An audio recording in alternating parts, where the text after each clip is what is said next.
Hello students, welcome back to my YouTube channel. कैसे हैं आप सब? आशा करती हूँ कि आप लोग बहुत ही ज़्यादा अच्छे होंगे। तो ये बताइए कि आप लोग ये जो हमारा सीरीज चल रहा है सेट वाइज यूजीसी नेट का, तो उसको आप लोग अच्छे से देख रहे हैं कि नहीं? तो फिर अच्छे से देखिए स्टूडेंट्स आप लोग, क्योंकि जनवरी में एग्ज़ाम है। हिस्ट्री का वही फर्स्ट वीक में हो जाएगा जहाँ तक कि जनवरी में। तो फिर आज हमारा है, ये है सेट, कौन सा सेट 3 है 2012 का। ओके फ्रेंड्स, 2012 का सेट 3 और पार्ट 2 है। सेट 3 का पार्ट 2 है दोस्तों। तो चलिए फिर क्वेश्चन नंबर 11 से शुरू करना है। पार्ट 1 में हम लोगों ने 10 क्वेश्चन कंप्लीट कराए, ये पार्ट 2 है, यहाँ से भी हम लोग 10 क्वेश्चन कंप्लीट कराएंगे। चलिए फ्रेंड्स शुरू करते हैं। क्वेश्चन नंबर 11, निम्नलिखित नंद शासकों को तिथि क्रमानुसार क्रम से लिखें। गोविशंक, उग्रसेन, पांडुक, धन। तो इनको क्या करना है, क्रम से लिखना है। ओके फ्रेंड्स, तो फिर पहले कौन से शासक थे, उसके बाद कौन से थे, उसके बाद कौन से थे? ये नंद शासक हैं। तो सबसे पहले रहेंगे उग्रसेन। कौन रहेगा दोस्तों? ये सबसे पहले नंबर पर आएंगे। फिर उसके बाद आएंगे पांडुक, फिर उसके बाद आएंगे गोविशंक, उसके बाद आएंगे धनानंद। ओके दोस्तों, तो ये हमारा राइट आंसर रहेगा पहले CBAD। तो CBAD कहाँ है? देखिए CBAD ये दिया गया है, तो राइट आंसर वी रहेगा हमारा। ओके, चलिए इसकी एक्सप्लेनेशन देख लेते हैं हम लोग, व्याख्या। नंद वंश में कुल 9 राजा हुए। ठीक है, 9 नंद हुए थे। इसी कारण इसे नौनंद भी कहा जाता है। नौ राजा होने के कारण नौनंद भी कहा जाता है। महाबोधि वंश तथा उनके नाम इस प्रकार मिलते हैं: उग्रसेन, पांडुक, पांडुगति, भूतपाल, राष्ट्रपाल, गोविशानक और दशसिद्धक, कैवर्त, घनानंद। तो ये घनानंद लास्ट शासक था। इसी को पराजित करके जो मौर्य शासक था चंद्रगुप्त, कौन था दोस्तों? मौर्य शासक चंद्रगुप्त। चंद्रगुप्त ने इसी को पराजित करके अपने मौर्य साम्राज्य की नींव रखी थी। ओके फ्रेंड्स, चंद्रगुप्त मौर्य है, ये गुप्त वंश का नहीं है। आप लोग सोच लीजिए कि गुप्त लगा हुआ तो ये गुप्त वंश का नहीं, गुप्त वंश का नहीं है, ये मौर्य वंश का है। ओके फ्रेंड्स, और इसको ऐसा करने के लिए, चंद्रगुप्त मौर्य को मतलब ऐसा करने के लिए किसने प्रेरित किया था? कौटिल्य ने प्रेरित किया था, जिसका मूल नाम है विष्णुगुप्त। ओके फ्रेंड्स, उन्हें चाणक्य भी कहा जाता है। तो मतलब इनकी स्टोरी ऐसी है चाणक्य की कि वैसे घनानंद जो थे, ये जो अंतिम शासक थे घनानंद, तो जो घनानंद थे दोस्तों, इन्होंने ना इनका अपमान किया था पंडित ने। तो फिर जो चाणक्य थे, कौन था दोस्तों? जब इनको मतलब ये घनानंद ने जब इनको चाणक्य को परेशान किया, मतलब उनको बहुत ही ज्यादा अपमानित किया, तो उन्होंने उनकी भरी सभा में चाणक्य ने मतलब कसम खाई, अपनी चोटी की चुरकी को पकड़कर कसम खाई थी, क्योंकि पंडित थे। तो उन्होंने अपनी चोटी को पकड़कर कसम खाई कि मैं कसम खाता हूँ कि तुम्हारे पूरे नंद वंश का समूल नष्ट कर दूंगा। ठीक है, तो यही समूल नष्ट करने की ये इन्होंने चाणक्य ने कसम खाई थी, मतलब कि कौटिल्य जब कसम खाई, तो ये यहाँ से कौटिल्य जा रहे थे रास्ते में। ठीक है दोस्तों, रास्ते में जा रहे थे, तो रास्ते में जाते जाते इन्होंने ये चंद्रगुप्त नामक, मतलब इनका नाम, ये एक मतलब कि राजकिलम का खेल खेल रहे थे एक जंगल में। ठीक है, जंगल में राजकिलम का खेल खेल रहे थे, तो ये उसमें राजा बने हुए थे चंद्रगुप्त मौर्य। तो इनका मतलब इनके फेस का, इनके चेहरे का तेज इन्हें कौटिल्य को, किसको दोस्तों? कौटिल्य को इतना मतलब इतना अच्छा लगा कि यही कहे कि ये बनेगा हमारे मगध साम्राज्य का नया राजा। ठीक है, मतलब कि हमारे नंद वंश को, साम्राज्य को समाप्त करेगा यही कौटिल्य, अरे सॉरी, चंद्रगुप्त मौर्य। ठीक है, तो इन्होंने ही इनको कौटिल्य को, फिर कौटिल्य ने ही चंद्रगुप्त मौर्य को क्या कहते हैं, चंद्रगुप्त मौर्य को फिर इनके मतलब कि दास थे, तो इनको दासता से मुक्त कराया।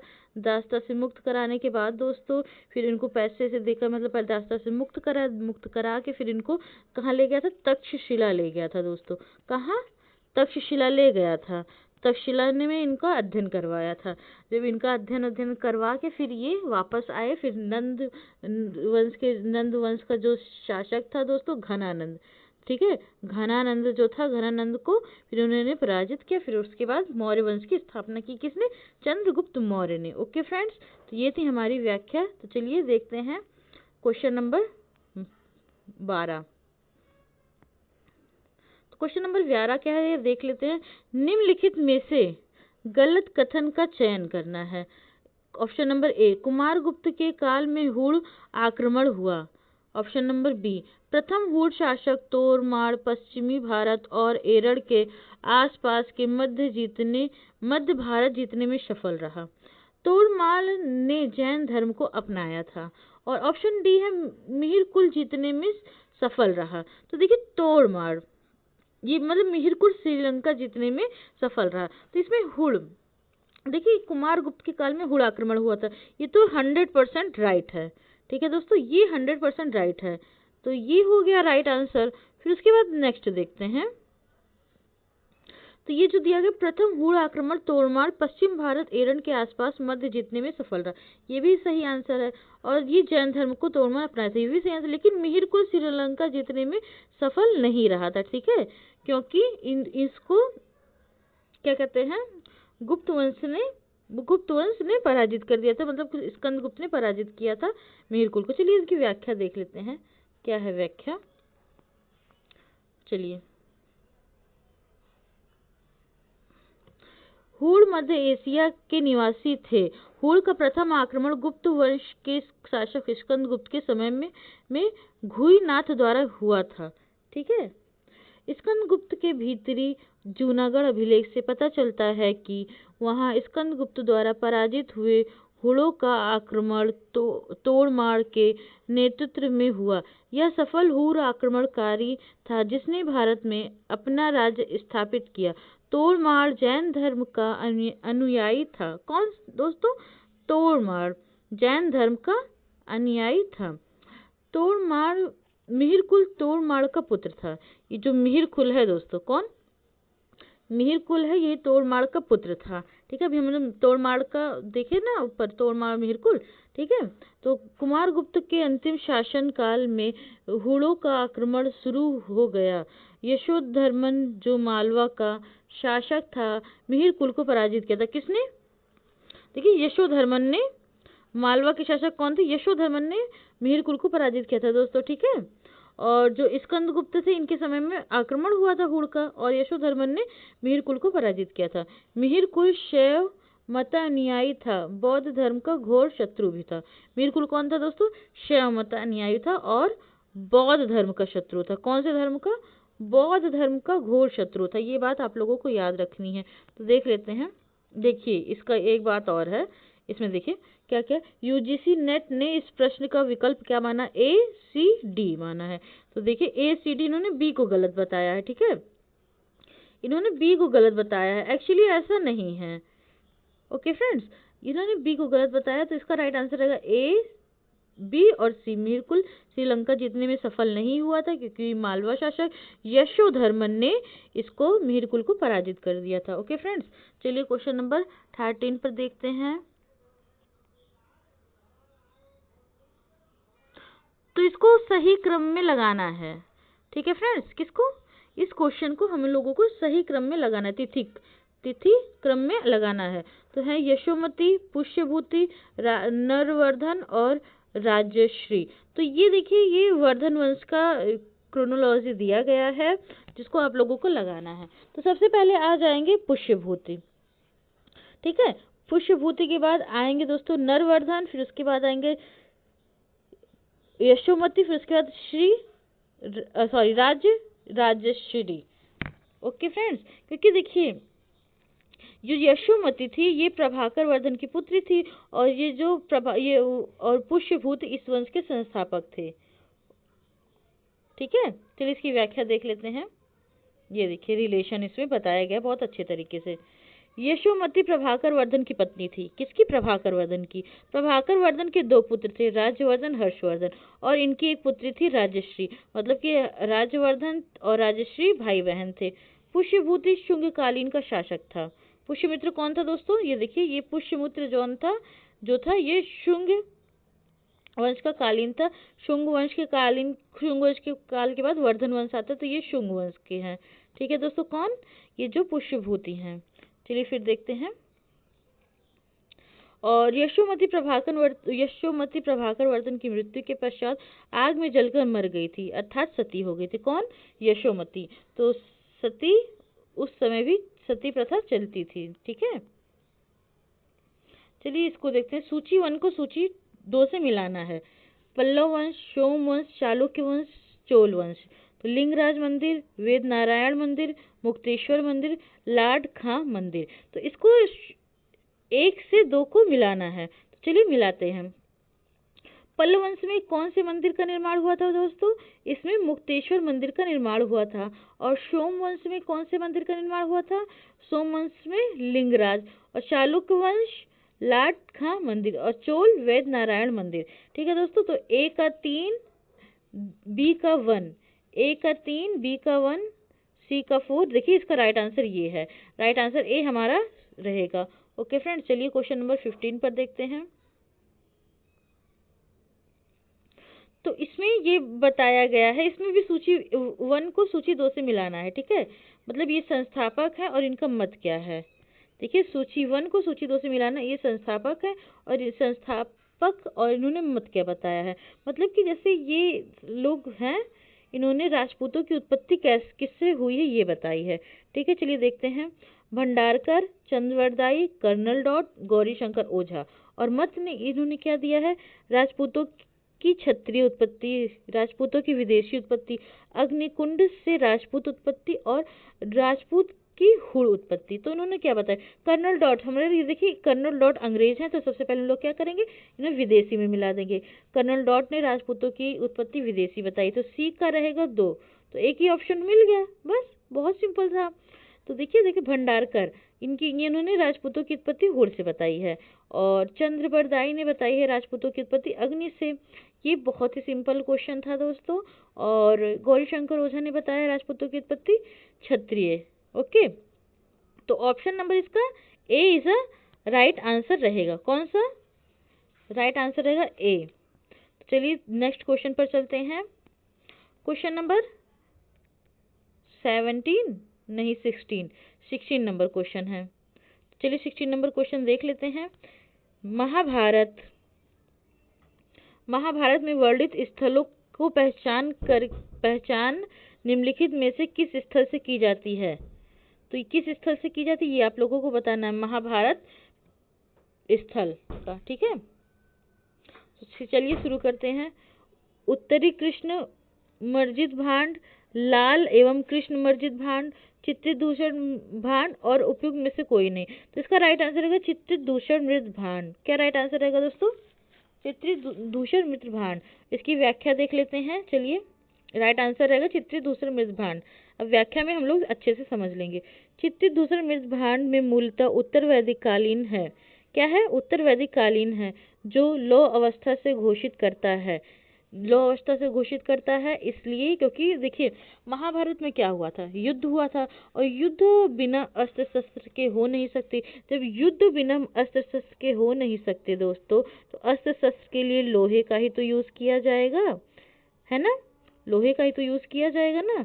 बस ये मृत भांड मूलतः पंजाब, हरियाणा, राजस्थान, पश्चिमी और उत्तर प्रदेश आदि क्षेत्रों से प्राप्त हुए हैं। वर्तमान में इसका काल 1200 से 600 ईसा पूर्व के बीच मानते हैं। कहाँ कहाँ से मिला है ये पहले आप लोगों को देख लेना है। हरियाणा, राजस्थान, पश्चिमी उत्तर प्रदेश और पंजाब। महाभारत युद्ध इसी चित्रित दूषण मृदबांध के क्षेत्र से संबंधित था, क्योंकि यहाँ पे बहुत से लोग चीजें प्राप्त हुई हैं। ओके, महाभारत की रचना 400 ईसा पूर्व के बीच हुई थी। किसे? 400 ईसा पूर्व के बीच हुई थी। ठीक है, चलिए क्वेश्चन नंबर 17 पर देखते हैं। सुल्तानगढ़ी किसका मकबरा था? ये क्वेश्चन नंबर 17 है। Option A Qutubuddin Aibak, option B Ruknuddin Firoz, option C Balban, option D Nasiruddin Mahmood.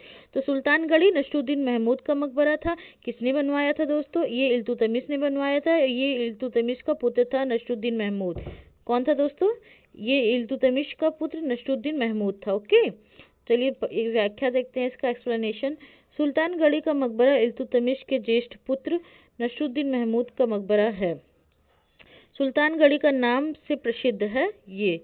इसका निर्माण इल्तुतमिश ने 1231 ईस्वी में करवाया था। इसका मध्य कक्ष अठपहल है। इसके चारों कोनों पर बुर्जिया निर्मित है। इसके स्तंभ की शैली हिंदू है। मेहराब का प्रयोग है जो मुस्लिम शैली का एक अंग है। मतलब हिंदू और मुस्लिम शैली का मिला जुला रूप है। ठीक है दोस्तों, इनका जो मकबरा है हिंदू और मुस्लिम शैली का मिला जुला रूप है। ओके फ्रेंड्स, क्या बना था 1331 में। देखिए इल्तुतमिश के बारे में तो आप लोग जानते होंगे। इन्होंने अपना उत्तराधिकारी किसको चुना था? रजिया को चुना था। और रजिया को क्यों चुना था दोस्तों?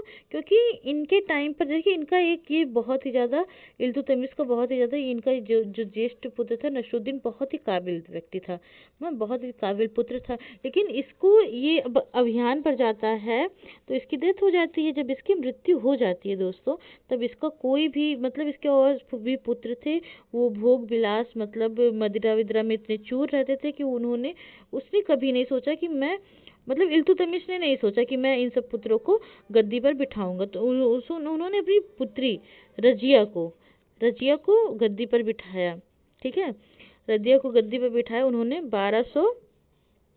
1236 से 40 तक राज्य मतलब शासन चलाया था। फिर उसके बाद उनकी कैथल में मृत्यु हो गई। ठीक है दोस्तों, चलिए नेक्स्ट क्वेश्चन पर चलते हैं।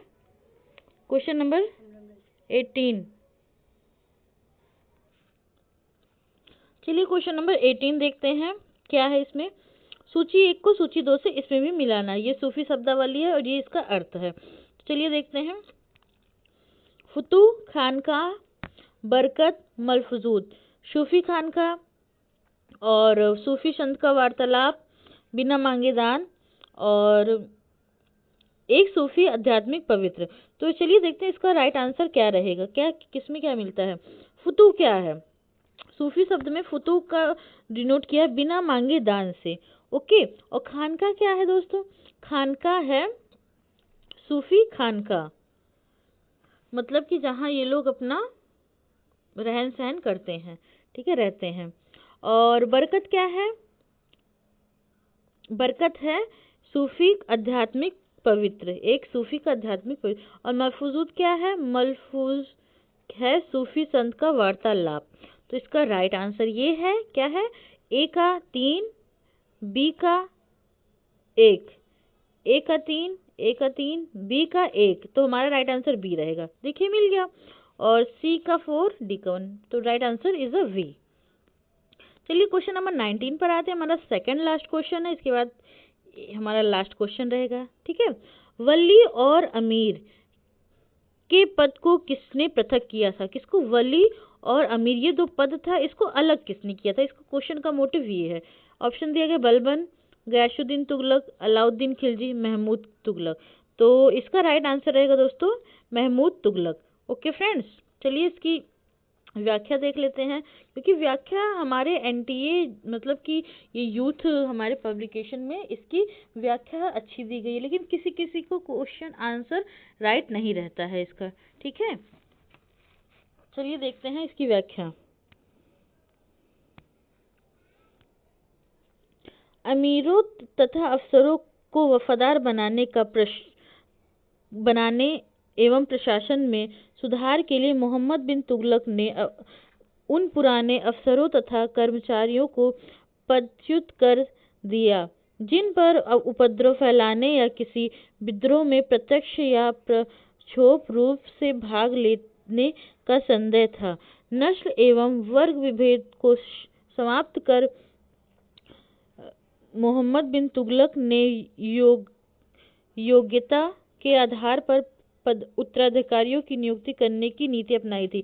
तो ये योग्यता के आधार पर किसने ये चुनने के वो अपनाया था दोस्तों, वो थे MBT ने। ठीक है, ये इसकी व्याख्या है दोस्तों, आप लोग अच्छे से एक बार और देख लीजिएगा। ठीक है, चलिए लास्ट क्वेश्चन पर आते हैं। आज का हमारा ये लास्ट क्वेश्चन है।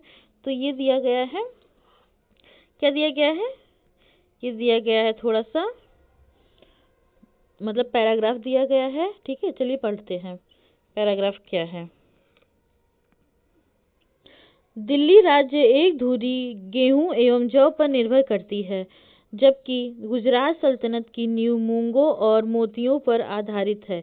क्योंकि वहां के सुल्तान के नियंत्रण में 84 बंदरगाह हैं। मीरात सिकंदरी के लेखक के अनुसार इसकी टिप्पणी किसके द्वारा की गई है? तो देखिए, मीरात सिकंदरी, पहले तो हम लोगों को यही से पता चल जाता है किसका है, क्योंकि मीरात, अगर जिसको पता होगी मीरात सिकंदरी पुस्तक किसकी है तो उसका समझ राइट आंसर ऐसे ही आ गया। तो इसके लेखक रहेंगे, देखिए ऑप्शन क्या दिया गया है, सुल्तान खिलजी खां, बाबर, सिकंदर लोदी, हुमायूं। तो इसका राइट आंसर रहेगा दोस्तों, इसका राइट आंसर रहेगा सिकंदर लोदी। इनकी पुस्तक है मीरात ए सिकंदरी। चलिए इसकी व्याख्या देखते हैं। व्याख्या थोड़ी बड़ी है, मतलब इंटरेस्टिंग भी होगी। ठीक है,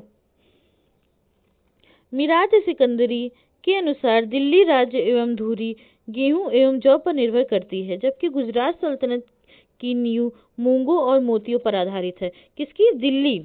देखिए किसकी दोस्तों, दिल्ली। दिल्ली राज्य की धुरी गेहूं और जौ पर है और गुजरात मूंग और मोतियों पर आधारित है, क्योंकि सल्तनत के नियंत्रण में 84 बंदरगाह हैं। किसकी? 84 बंदरगाह सल्तनत के नियंत्रण में है। यह टिप्पणी सिकंदर लोदी द्वारा दी गई थी। सैयद वंश का संस्थापक खिलजी खां था। कौन था दोस्तों? सैयद वंश का संस्थापक खिलजी खां था। ठीक है, यह सुल्तान की उपाधि न धारण करके रैयत ए आला से संतुष्ट कर रहा था। मुगल वंश का संस्थापक जहीरुद्दीन मुहम्मद बाबर था। इसने तुर्की भाषा को तुजुक ए बाबरी नामक ग्रंथ की रचना की थी। बाबर के पुत्र कौन था? बाबर का पुत्र हुमायूं था। ओके फ्रेंड्स, तो ये इसकी व्याख्या है, आप लोगों ने देख ली। तो हमारा आज क्वेश्चन नंबर जो 10 क्वेश्चन की सीरीज थी दोस्तों वो खत्म हुई। ये था हमारा पार्ट 2। ओके फ्रेंड्स, ये पार्ट 2 था जो खत्म हुआ। तो हमारे क्या कहते हैं, हमारी प्लेलिस्ट में जाके आप देखिए 2000 कहाँ से 11 से शुरू करवाया गया है। ये 2012 तक हम लोग पहुंचे हैं। 2012 का किसका? 2012 का सेट 3 है। ठीक है दोस्तों, आप लोगों को कोई डाउट हो तो आप लोगों कमेंट करके पूछ सकते हैं, बहुत अच्छे तरीके से आपको एक्सप्लेन किया जाएगा फिर से। तो हमारा ये 2025 जनवरी तक सीरीज चलेगी, जो हमारे PYQ है 2025 जनवरी तक ये चलेंगे। और हाँ, आप लोगों को कोई भी डाउट हो, कुछ भी पूछना हो तो आप लोग हमारा टेलीग्राम चैनल ज्वाइन कर सकते हैं। ठीक है दोस्तों, जिसका क्या कहते हैं लिंक आपको कमेंट में पिन मिल जाएगा, कमेंट में पिन रहेगा, आप लोग जाके वहाँ पर ज्वाइन हो सकते हैं। कोई भी डाउट्स हो, कोई भी क्वेरी हो तो आप लोग हम वहाँ से बेझिझक पूछ सकते हैं। ओके फ्रेंड्स, तो चलिए हम आपकी वीडियो ख़त्म करते हैं, मिलते हैं नेक्स्ट पार्ट में। तब तक के लिए बाय बाय।